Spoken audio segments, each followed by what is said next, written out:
Hello, listeners. It's April 19th, 2024, and you're tuned in to The Science of Self, where you improve your life from the inside out. Today's episode dives deep into the world of daily habits and how they unlock the power of self-discipline. This knowledge comes straight from the pages of Peter Hollins' book, The Power of Self-Discipline. Are you ready to learn how small, consistent choices can transform your life? Buckle up, because we're about to explore the science behind building habits that stick.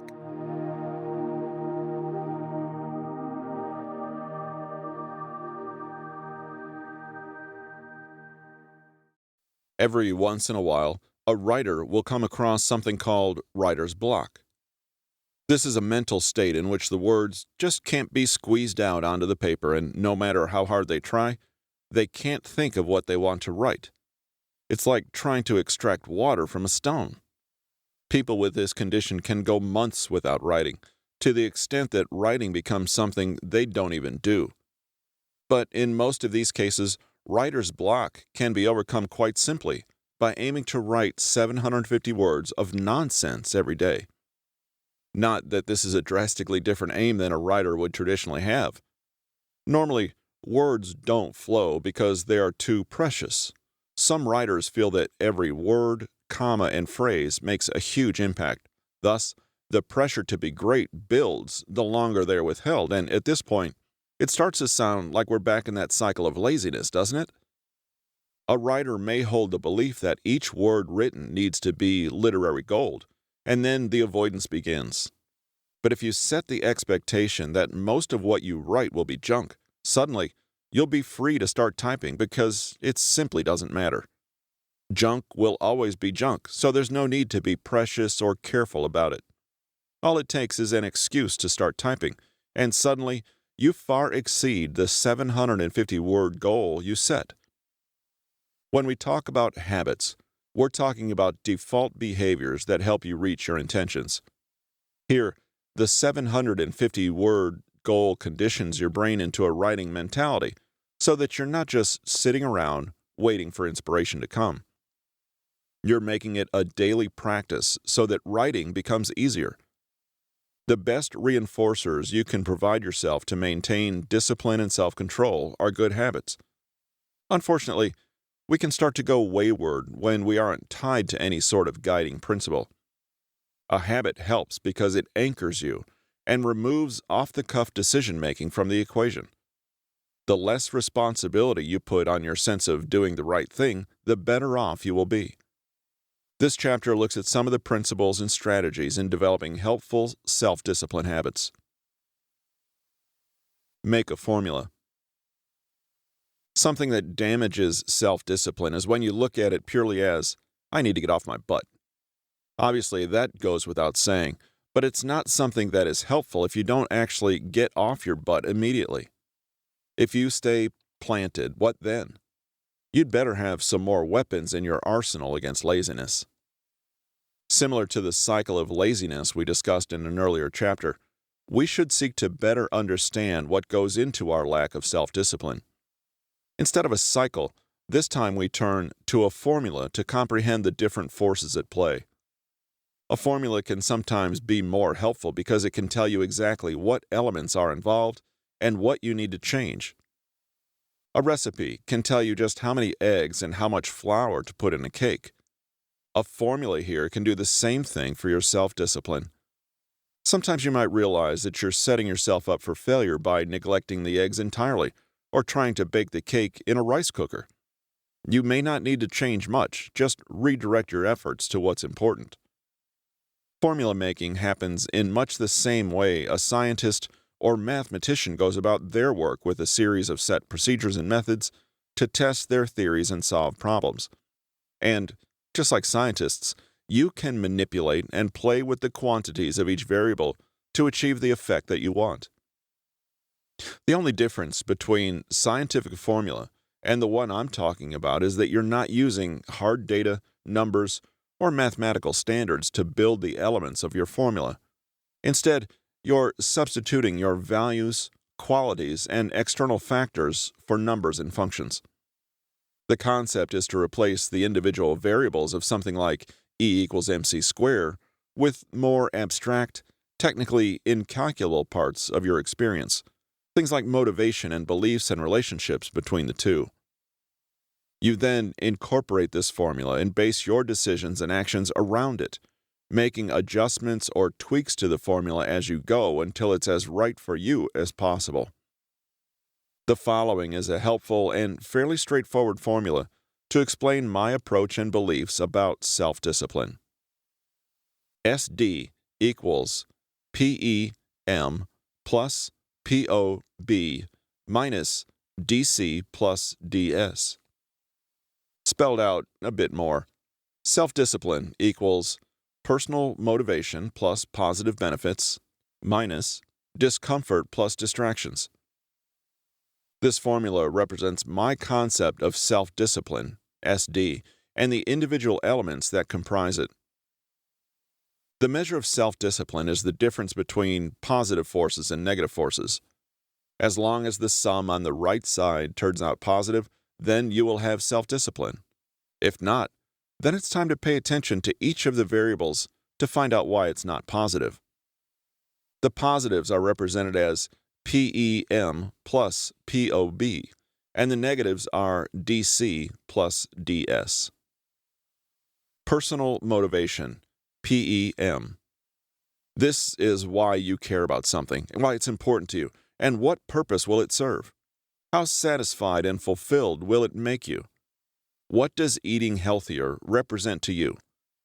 This is an internal quantity. Positive benefits or impact of action, POB. What good will come from a certain action or operation? What gains will it result in, as tangibly as you can describe? Ideally, there is both a short and long-term component to this. What physical changes can you expect from eating healthier? This is a more external quantity, though it can also be internal. Mental or physical discomfort, DC. What kinds of physical or mental fatigue, pain, fear, trouble, or excuse-making are causing you to resist action? What will you lose by acting, and what negatives will you necessarily have to experience? How much physical discomfort of hunger and mental discomfort of restriction will you have to suffer? How well will you be able to deal with them? At the end of all of this, how will your mental and physical states of being fare, realistically and without forecasting doom? Distractions, DS. What unconscious or unintended diversions or hindrances might cause your attention to stray from the work you need to do? How many birthdays or parties will you have to endure in your quest to eat healthy? What concrete factors threaten to come between your intentions and actions? Self-discipline ends up being the value of motives and positive results minus the trouble and distractions that could thwart one from action. Putting this formula into action, the goal is to manipulate the positive forces so they'll outweigh the negatives, making for positive or better self-discipline. Along the way, you might realize that you've been neglecting one or two factors, heavily skewing the formula out of your favor. SD equals PEM plus POB minus DC plus DS. Let's put that formula in action to provide inspiration for a habit of self-discipline that one might want to develop: quitting smoking. Personal motivation, PEM. These are internal reasons that make one think quitting smoking is a good idea.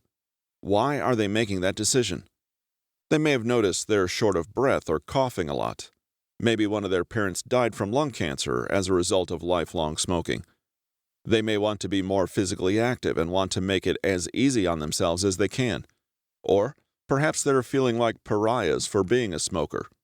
Peer pressure, in this case, would be a positive motivator. Numeric value, 8 out of 10. Positive benefits, POB. The attainment of all those goals in personal motivation would be a big benefit. It can take as little as a year for a long-time smoker's lungs to get back to normal. They'd also save a lot of money, not have a bunch of clothes that smell like smoke, be less self-conscious around non-smoking friends, feel less guilty, and feel a sense of pride after beating the addiction. Numeric value, 5 out of 10. You would think that there are fairly compelling arguments for quitting, but what about the negative portion of the formula? Mental or physical discomfort, DC.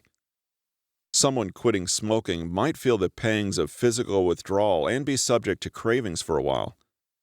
This is probably an understatement. They'll feel intense longing and perhaps even pain. They'll probably fixate on smoking more than is healthy and feel incomplete without a cigarette. They may also feel that they have lost their method of stress relief. Don't underestimate these. Numeric value, 9 out of 10. Potential distractions, DS. These would be anything that temporarily takes one's mind off the task of quitting smoking, making them forget about it enough to justify or allow themselves to falter. This could be a social situation where there's a lot of smokers, or a stressful situation that might spur them to soothe themselves with a cigarette. Anything that draws them away from being able to refuse to smoke. Numeric value, 4 out of 10. The goal in this particular equation, then, is to maximize the positives and minimize the negatives. Try as much as possible to place a numeric value on each factor and manipulate the balance so that the positives overpower the negatives. The harder the data one uses, the easier it will be to rank each factor, though it's not always possible to quantify feelings and emotions. For example, in our quitting smoking example, the smoker could figure out how much money they'd be saving. Maybe they've worked out that they spend between $250 and $300 a month on tobacco. Or they could calculate the health benefits, the amount of time they might spend getting more physical exercise, or by how much their blood pressure, breathing rate, or daily walking steps might improve. And they should be fearless and honest about the negatives. How much weight might they gain? How strongly will the triggers be felt on a scale of 1 to 10? If they can assign a numeric value to all the aspects of their experience, they'll have a way to track their progress and manage their expectations. And again, the goal is to make the positive results more valuable or higher than the negatives. If they aren't, then they need to manipulate the equation to make sure they are by finding more motivators or benefits, or by decreasing the negative values in some way. The SD equals PEM plus POB minus DC plus DS formula can cover most instances in which you want to institute change. But a formula that's more tailored to your specific circumstances will work even better. You might have different elements that are more relevant to you than motivation, benefits, discomfort, or distractions, or you might want to be more specific about certain factors. Here's an example: time. Scheduling is a huge priority for many of us. You may want to factor in the unexpected amount of time you'll need to devote to working on your situation. How much can you truly allot to your goal? Expense. For some efforts, you might have to spend a little cash. In the smoking example, you might have to fork over some money for nicotine gum for a little while, but you'd also save some money from not buying cigarettes. You can also include opportunity costs here as an expense on time. Emotional improvement.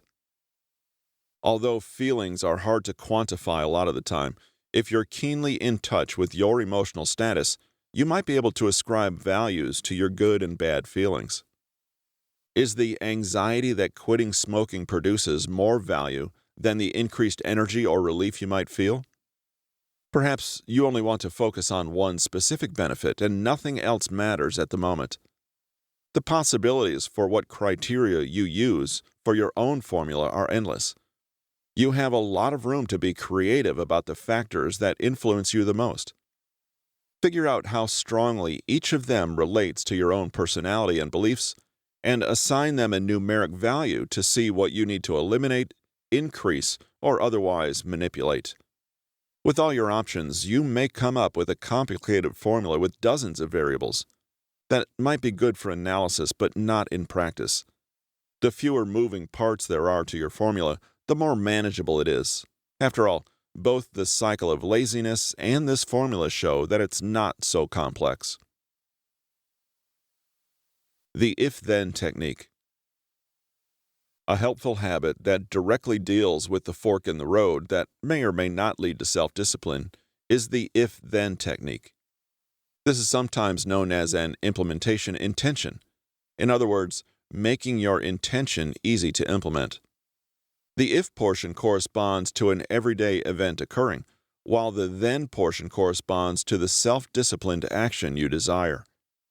The simple fact is that there's a big gap between knowing what you want to do and actually getting it done. Whatever the case, distractions, inefficiencies, or procrastination, making the decision beforehand will make it easier. If-then statements take the following form.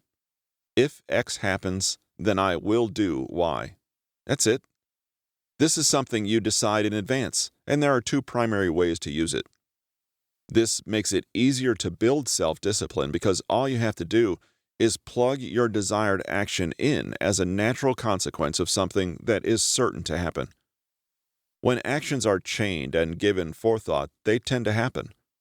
When actions are left to individual negotiations on willpower, they tend to not happen. As a quick example, if it's 3 p.m. on Sunday, then you will call your mother.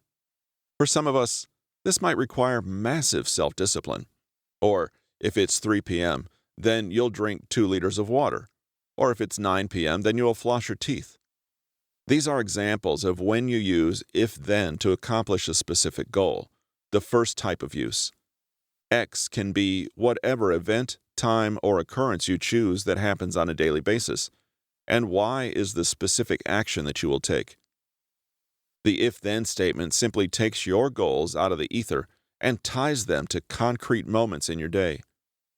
A habit to eat healthier and drink more water has a set prescription, for instance, or a vow to have better dental health is carried out every day because it is contingent upon a daily occurrence. Instead of generalities, you get a time and place for when to act. Imagine that you're looking at an empty planner and trying to decide when to make a doctor's appointment. Now, imagine that you're trying to decide when to make the appointment, but you have only one slot open in your entire week. Sometimes, alleged freedom makes your task more difficult. It seems simplistic, and it is, but it has been shown that you are 2 to 3 times more likely to succeed if you use an if-then plan than if you don't. In one study, 91% of people who used an if-then plan stuck to an exercise program versus 39% of non-planners. Peter Gollwitzer, the NYU psychologist who first articulated the power of if-then planning, recently reviewed results from 94 studies that used the technique and found significantly higher success rates for just about every goal you can think of, from using public transportation more frequently to avoiding stereotypical and prejudicial thoughts. The primary reason if-then statements work so well is because they speak the language of your brain, which is the language of contingencies. Humans are good at encoding information in if X then Y terms and using this process, often unconsciously, to guide their behavior. It's the basis of decision-making, which is often subconscious and instantaneous. Deciding exactly when and where you will act on your goal creates a link in your brain between the situation or cue, the if, and the behavior that should follow, the then. Suppose your significant other has been giving you a hard time about forgetting to text to inform them that you'll be working late and not make dinner. So you make an if-then plan.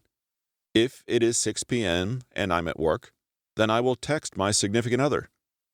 Now the situation 6 p.m. at work is wired in your brain directly to the action, text my sugar bear.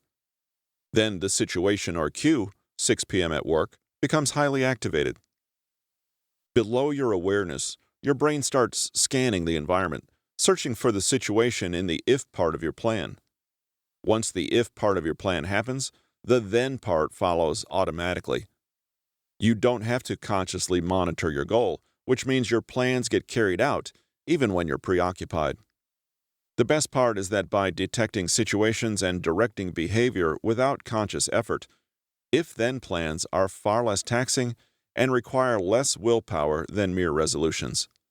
They enable us to conserve our self-discipline for when it's really needed and compensate for it when we don't have enough. The second use of the if-then statement is also related to achieving a specific goal. In particular, how to avoid failing at that goal. You would still use if X then Y, but X would be an unexpected situation that you want to maintain control in and deal with. In the first use, X is simply any everyday situation, occurrence, or event. Here, X is something that may not happen, but you want to be prepared for. For instance, if you want to create a habit of drinking water, if you eat out at a restaurant, then you'll get water with lemon only. That's a situation that isn't certain to occur, but it helps you adhere to your habit from the opposite end. Complete these statements before you're in a dire situation, and you can see how they work for you. It's like creating a rule for yourself to abide by. If you've given it thought beforehand, you can default to that guideline and not have to try to make a risky decision in the heat of the moment. Anticipate what's going to happen, and you're a step ahead of the game. As another example, suppose it's your birthday, but you're on a strict diet and your office has a thing for surprise parties, so you'll probably be getting a cake. If they brought cake, then I'll turn it down and immediately drink a big glass of water. Alternatively, you could be having a problem with procrastination and you're settling in for a big project you have to finish. You could say, if the phone rings, then I'll ignore it until I'm done. You can get more detailed with these statements and can prepare them for situations with more significance or danger than the above examples, but whatever the case, the if-then technique forces you to project yourself into common scenarios that could trigger reversion to a lack of willpower and makes you plan for those triggers. It takes away your residuals of false justification and excuses for doing the wrong thing, or doing nothing, and sharpens your commitment to meeting your goals. Know your discipline style. Something that's important to know before you engage in all this planning and scheming to achieve your goals is your style of discipline. And, of course, once you know, that's when you make it a habit. There are two primary approaches people take to self-discipline: moderation and abstinence. Each has its merits and negatives, and no approach works for everyone. Let's start with the definitions of these words. According to Oxford dictionaries, moderation is the avoidance of excess or extremes. You'll have only one scoop of ice cream. You know when you're too drunk to keep driving. You can limit yourself to 1 hour of television a day. Merriam-Webster defines abstinence as the habit of not doing or having something that is wanted or desirable. No ice cream allowed. No games, no television, no alcohol, no fun. Let's start with moderation. Moderation, if you can handle it, is a strategy to have your cake and eat it too. Eating dessert in moderation is a way to enjoy sweets without going overboard. You wouldn't want to eat multiple desserts every single day, as there may be health, weight, and blood sugar consequences, but a dessert every now and then is acceptable. This is moderation in action. You've heard the maxim, everything in moderation, which generally supports the freedom to indulge without overindulging. So, what is the application of moderation in the self-discipline realm? If you're trying to accomplish a task, you can take breaks along the way. You can indulge in your distractions, take a walk, and even procrastinate a little bit. In moderation, you get a mental break, you refresh yourself, and then you start again. Re-energized. There's a timeline, and as long as you're basically adhering to it, then all is well. Of course, it might be said that you need a decent degree of innate self-discipline to engage in this strategy. If so, you can save yourself from the pain of abstinence that others might encourage. It would probably drive you insane and not work for you. Moderation can give you freedom, the freedom of choice and flexibility to adapt to your circumstances and desires. It's the happy medium between the extremes. You don't have to go all or nothing when you're able to find that sweet spot in between. Of course, this comes with a rather large caveat. If you identify with this description of moderated self-discipline, it's because you feel that you can regulate yourself well enough that indulging won't completely throw you off. Just imagine a chronic alcoholic or addict of any kind. A moderated approach probably isn't ideal for them. That's where abstinence comes in. For those with a weaker sense of self-discipline and inability to regain focus in a timely manner, unfamiliarity with flexing their self-discipline muscle, or simply seeking a simpler approach, abstinence is the way to go. You might be able to stop the action itself, but it may occupy your brain afterwards for a detrimental amount of time. Thus, it's easier to set a blanket rule for yourself instead of having to rein yourself in, instance by instance, and negotiate with your desires and impulses. When you have to keep telling yourself no, a lapse in judgment is far more likely to occur than when you already know the answer is no. Sometimes complete lacking provides less suffering than having to stop before you're fully satisfied. An addict needs to stay away because they lack the ability to control themselves in that environment or context, so it's easier to position themselves for success by keeping their temptations at arm's length. Another example is so-called screen time. At times, it seems as if today's society has us in front of a screen all hours of the day. We have smartphones, tablets, television, laptops, and e-readers, and one of them is never more than an arm length away. While many people can moderate their screen time, not everyone has that ability. If you were a gamer, you may need to give up gaming completely in order to be able to function. Otherwise, the gamer can often be heard saying, "Just another round," or "Just another 5 minutes." Similarly, some people leave or give up social media for good because they know it's impossible to just hop on there for 30 seconds and push it completely out of their minds. Abstinence for some is the simplest, surest, and easiest approach. You don't have this struggle of trying to stop, rather just not starting. Abstinence can also offer you freedom. Freedom from tough choices, and freedom from punishing yourself for trying to moderate or control your behavior and potentially failing. What's the answer to improving self-discipline? Moderation or abstinence? Should you try to pick one over the other?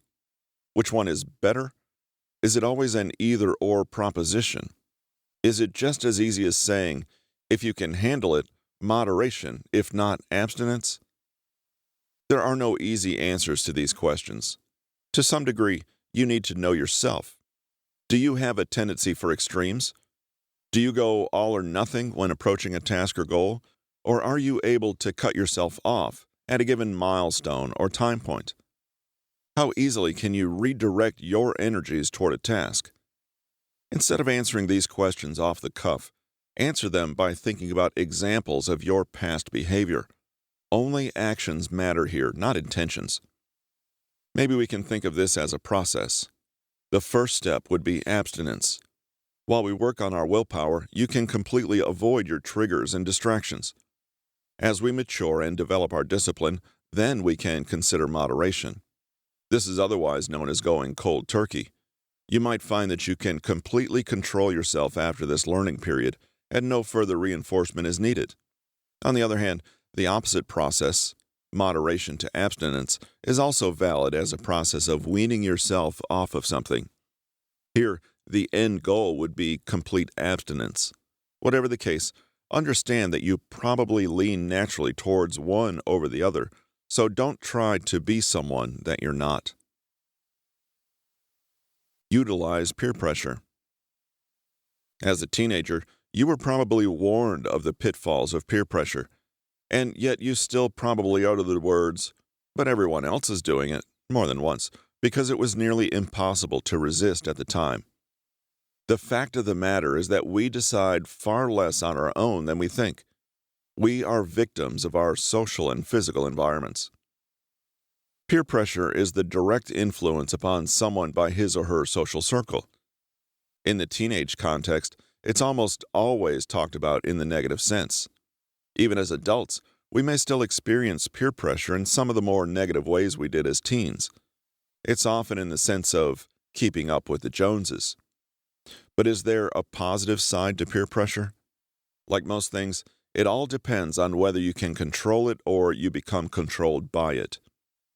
Peer pressure in self-discipline allows you to partially place your burden on others, which is amazing because it means self-discipline doesn't have to be something you carry internally and individually anymore. We've previously discussed that the environment makes a difference in your discipline, and one aspect of environment includes the people around you. At the basic level, this means you have to be proactive and conscious about whom you surround yourself with. You don't have to start from zero, but at least recognize that there are certainly people who will push you up as well as drag you down. It is within your control to surround yourself with the most disciplined and motivated people, which will inevitably rub off on you.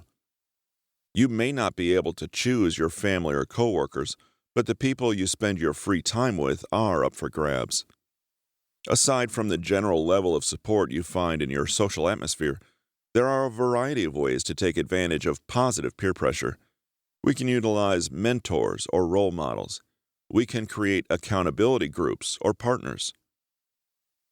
An accountability partner is someone who helps keep you on track toward your goals. You check in or report to them, and you update them on your progress or lapses. You're more likely to work toward your goals and stay on course if you have someone to whom you're accountable. It can be a mutual relationship, working toward similar goals, or they can simply act as your daily or weekly alarm clock. When looking for an accountability partner, you want someone who won't buy your excuses or rationalizations. They should be instructed to take a black or white view on you. You either did something or not, and you either abstained from something or not. The more room you leave for flexibility, the more you might as well not use an accountability partner. This should be a person whom you trust and someone who isn't afraid to tell it like it is. You want someone who won't judge you, but you also want someone who won't sugarcoat the tough stuff. This is the person whom you call every day before you start your gym workout to check in. You're no longer letting yourself down, you're letting someone else down, so the stakes are higher as well. You also want someone who is goal-oriented and is able to act as a good influence on you. Their successes can be things that help and motivate you to your own wins. Perhaps you even start to compete with them. Your accountability partner should both help you through your obstacles and celebrate your successes with you. Frequent contact is preferable because you leave less room for cycles of lapses and then trying to compensate for them. Frequent contact encourages better consistency. It's also a good idea to articulate a set duration of the relationship. Having a deadline creates a small sense of urgency, or at least the importance of progress. Having no deadline can simply make matters too relaxed and slow-paced for any real progress to occur. This important person seems elusive, but potential accountability partners are all around you. Remember, they just need to be willing to be honest with you. Think about friends and acquaintances that might fit the bill for what you need. Ask your partner, family, or circle of friends if they have suggestions for you. Some workplaces or professional programs have mentor programs where you can be paired with a colleague. You don't actually have to know them personally. If this idea seems too bizarre or invasive, another approach is to find a role model, someone you respect and has had success in the area you're working on. This would be a person you would like to emulate. You don't have to interact with them. You can approach situations in your life and ask, what would this person do in a situation of this nature? Again, you don't have to actually know this person. The most important part is that they possess traits that you admire. You can imagine this person when you start to stumble with your self-discipline. Detach yourself from the immediacy of the situation and put yourself in your role model's shoes. Instead of struggling with negotiating with yourself, take your struggles and use your role model's convictions to fight them. Your own internal dialogue is admittedly a little lazy and overly flexible. So what about someone with magnificent self-discipline? What would they do, and how would it differ from your own choice? You instantly know what to do now. You have a new course of action to take that comes from a role model you like and trust. Above all, having a role model should serve as a reminder that you don't get what you want through inaction. What if you can't find an accountability partner and there's no role model springing to mind? Well, you can still use that adult peer pressure to your favor simply by mentioning your goal or tasks to someone. It may be someone in your circle of family or friends, or you could post your plans on social media. Make it public, loud, and proud. Are you going to live up to your proclamations? What will people think? How can you face people after having essentially lied to them? By making your intentions known publicly, you create a sense of accountability. Of course, here you're being motivated into self-discipline by negative feelings of shame and embarrassment, but remember that it's all about whether you control emotions or let them control you. While you may have someone call you out on not working toward your goal, there is much more of an internal motivation. There's nothing wrong with being pushed by something negative. The reality is that negativity is far stronger motivator than anything positive. You would work much harder to avoid being lashed with a whip than you would to eat the fanciest meal in the world. If you want to lose weight and share it with the world, imagine how you might feel loafing around with your family and friends. Will they say something? Are they thinking about what you said and judging you for eating a family-sized bag of chips? Or even worse yet, did they not take your public proclamation seriously because you're that unreliable? Negative as it may be, it has the real ability to spark action. By involving others, whether an accountability partner, friend or family member, coach, role model or mentor, or the world of social media, you are held to standards that you might not otherwise keep. Whether you want to explicitly label this as self-discipline is up to you, but if your goal is to get things done, you should use all the tools at your disposal. Control your impulses. One massive step toward improving your self-discipline is to learn to control your impulses. They are polar opposites. One is stable and reliable, like a metronome, while the other is unpredictable, like a volcano. An impulse is the sudden need to do or not do something, an uncontrollable urge. Impulses are often acted upon without forethought or planning, and can come out of nowhere to derail your entire day. This is where self-discipline dies, because you're at the mercy of a spur-of-the-moment whim. You can't engage in both at the same time. Control over impulses is a key to consistent discipline. For instance, imagine that you're playing piano during a big performance, but you get this sudden impulse to scratch an itch on your face. The itch is not urgent, nor is it important, but it's something nagging in the back of your mind that will cause you discomfort unless you address it. Now, will you break your performance to scratch the itch, or will you ignore the temporary distraction? You would probably recognize that your impulse should take a back seat to maintaining self-discipline in this instance. Only rarely, like the above example, is it clear that we should suppress these random impulses. But just like the piano performance, we don't realize how much indulging in an impulse will throw us off. These things add up, and so does the time required for you to refocus yourself and get back on the horse of self-discipline. How can we defeat this type of enemy? First, we must understand it. Impulses have been the subject of psychological research for many years. Recently, researchers from the European Molecular Biology Laboratory have found strong connections between two parts of the brain related to impulse control: the prefrontal cortex, the part of the brain responsible for complex cognition, personality, decision-making, and social behavior, and the brain stem, the portion of the brain that regulates basic autonomic functions such as heart rate and breathing. This means that we possess a significant number of connections that allow us to self-regulate and control. It takes a conscious thought in our prefrontal cortex, and it travels to our brainstem for calm and relaxation. When we have a strong link between the two, we can better exercise self-discipline. However, in one study, scientists found that a condition known as social defeat, a negative emotional state, in mice weakened the connection between the prefrontal cortex and the part of the brainstem involved in defensive responses. With a weaker connection, they became more impulsive, wilder, and difficult to calm down. When the researchers used a drug to block the connection between the prefrontal cortex and the brainstem completely, the mice demonstrated even more impulsive behavior. How does this translate to humans? This research sheds light on what is happening in your brain when you're trying to control an impulse. If we're in an emotional state, the connection between the prefrontal cortex and the brainstem is weakened. We become more impulsive and less self-aware. We can't very well take drugs to strengthen our neural connections and maintain self-discipline better, but we can try to ensure that our prefrontal cortex is engaged as much as possible. That roughly translates to making decisions based on analysis and rationality versus emotion. Self-discipline won't win in the face of urgency, anxiety, and fear, so you have to let them pass and then keep on keeping on.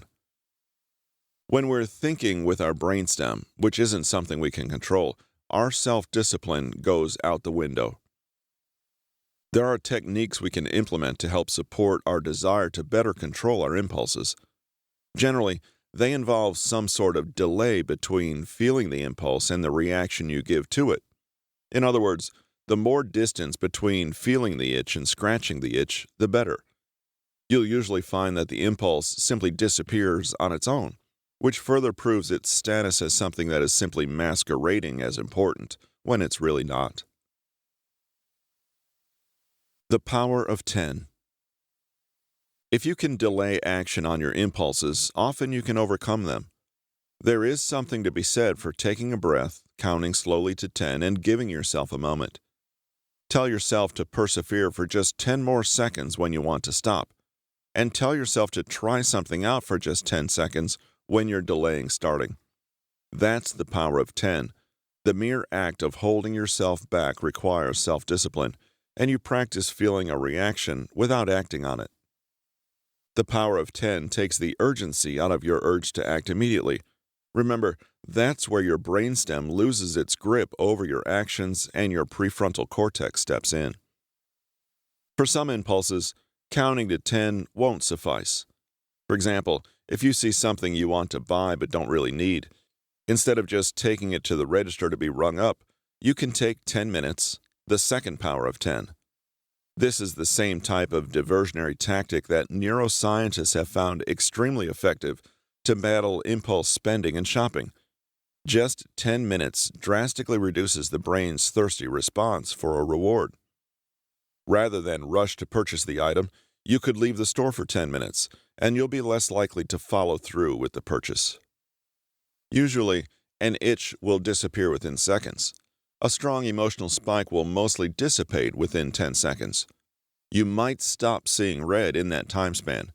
Your initial reaction just might have given way to rational thought. After all, anyone can withstand anything for 10 seconds, right? Keep this mantra in mind and bypass the danger zone where your brainstem is in control of your actions. Label your feelings. A person who doesn't understand his or her emotions is more likely to act on impulse. If you can't identify when you're feeling angry or stressed or embarrassed, you may act in a way that just makes it worse. In essence, if you don't realize what you're feeling, you'll be unable to stop it. For example, suppose you have an argument with someone and you impulsively stomp off and slam the door on your way out. Those behaviors scream anger, but they likely happen so quickly, so impulsively that you didn't consciously think, you just reacted. If you took a moment to realize why you want to storm out the door and how angry you are, you would have a better chance of tempering your response. Instead of leaving in a huff, say, I think I'm feeling angry right now. I should deal with the anger first and then respond after it passes. This takes the acute impulse out of the situation and increases the chance that things will go better once the situation is de-escalated. It also gives you an exact symptom to deal with: anger, resentment, bitterness, frustration. And from that, you can find a roadmap to deal with it. That wouldn't be possible without a label. It's acceptable to feel angry, embarrassed, frustrated, and ashamed, but what isn't acceptable is to substitute these initial reactions as your response and act impulsively. When you take a pause to identify what you're feeling, often you'll realize that things aren't quite as urgent as you thought. Write down the facts. Writing down the facts of a situation helps you to clarify what is real, what is not, and what your ideal outcome is. This is related to the power of 10 in that you are pausing to sort through the facts before you act impulsively with the brainstem. And, of course, you write much more slowly than you think, so this slows down your entire reactive process. That bodes well for the prefrontal cortex and self-discipline. Thus, when you want to quit something, when you want to delay starting something, or when you suddenly feel an urge to do something unproductive or distracting, write down the facts. Write out what the situation is, what you want to do, and what you should probably do instead.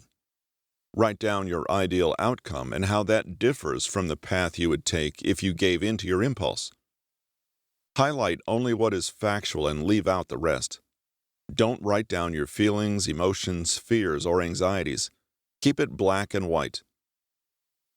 When you have a clear picture of just the facts, ma'am, you're able to look at the situation objectively and know what you should do. This not only allows you to respond in a more tempered fashion, but it helps you sort out what actually happened versus what you thought or felt happened. For example, suppose you had a blow-up with your boss at work, and your impulse is to quit your job and look for a new one. Writing down the facts will help you clarify the situation and sort the emotions from the facts. Maybe the facts are your boss blamed you for a situation. You didn't get to tell your side of the story. You've worked at your current job for 8 years. You're the primary breadwinner of your family. In addition to salary, you have good benefits, and you haven't talked to human resources to help resolve the situation. You want to punch his face and quit. That doesn't get you to your ideal outcome. Your ideal outcome involves being heard, being more assertive, and keeping your job. Suddenly, after taking the time to examine the facts, it's clear what you need to do to maintain self-discipline. An impulse only exists because it is quick and fleeting. Under greater scrutiny, they almost all crumble. Ask why 5 times. A final strategy for helping to control your impulses is asking why. This tactic is all about getting to the root of your impulse and hopefully uncovering new information about yourself. You're actually asking the same or similar question 5 times in a row, and you'll be surprised to learn that each time you just might pull out a different answer than before. You're forcing yourself to justify why an impulse should win out over self-discipline. At the end of the process, you'll either be able to answer why sufficiently, or you'll come to the conclusion that it was simply an impulse not worth partaking in.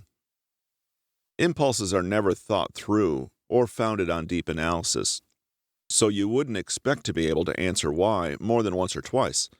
Thus, only if you can answer why a few times does it pass the sniff test of importance or urgency. Practically speaking, what does this look like?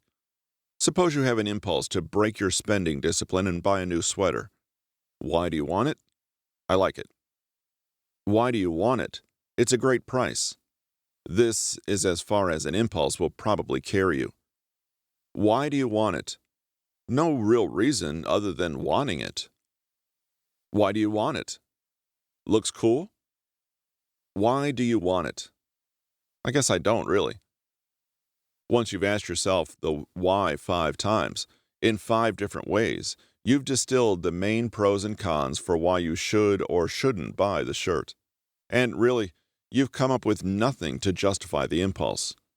If this was really a shirt that you needed in some way, you'd be able to come up with better answers, such as, because my other shirt ripped, or I have a wedding coming up, or I want to look nice for a date.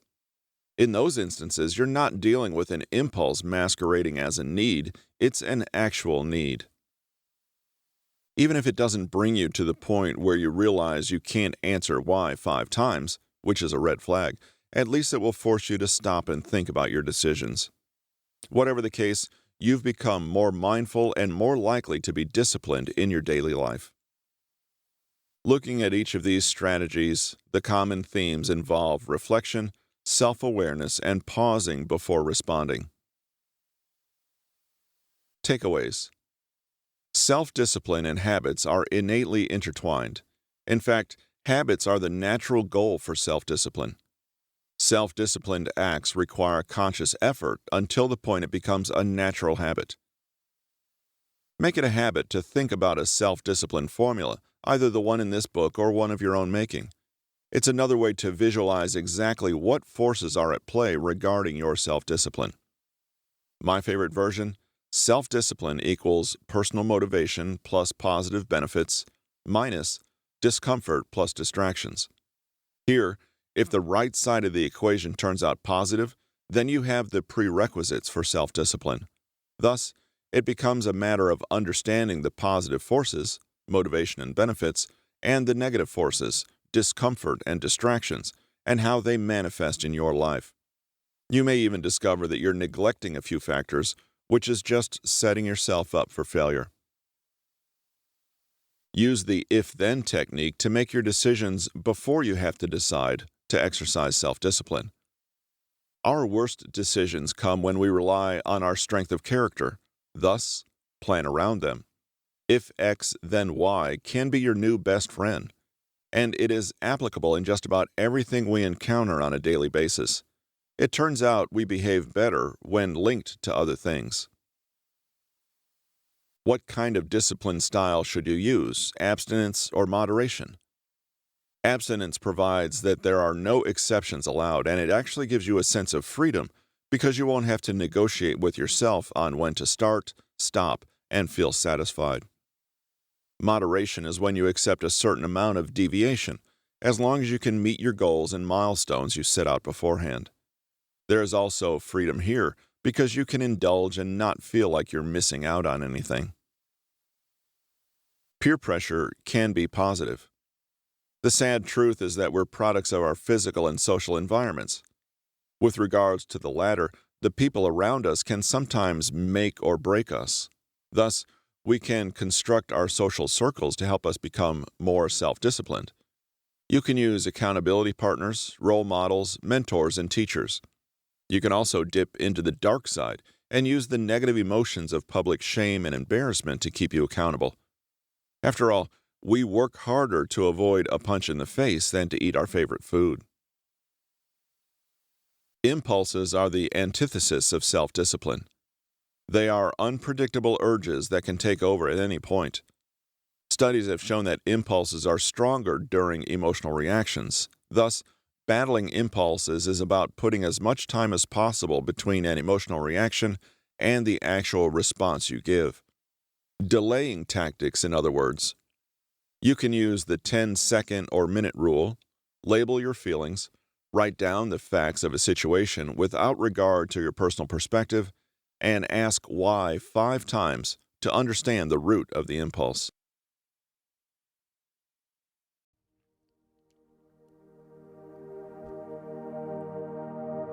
All right, listeners, that's all we have for today on the Science of Self. We covered a lot of ground: the self-discipline formula, the power of if-then statements, choosing an abstinence or moderation approach, harnessing peer pressure for good, and finally, taming those pesky impulses. Remember, self-discipline is a journey, not a destination, so be kind to yourself, celebrate your wins, and keep moving forward. If you'd like to learn more about Peter Hollins and his work, head over to his website at bit.ly/peterhollins. Thanks for joining us. We'll see you on the next episode of The Science of Self.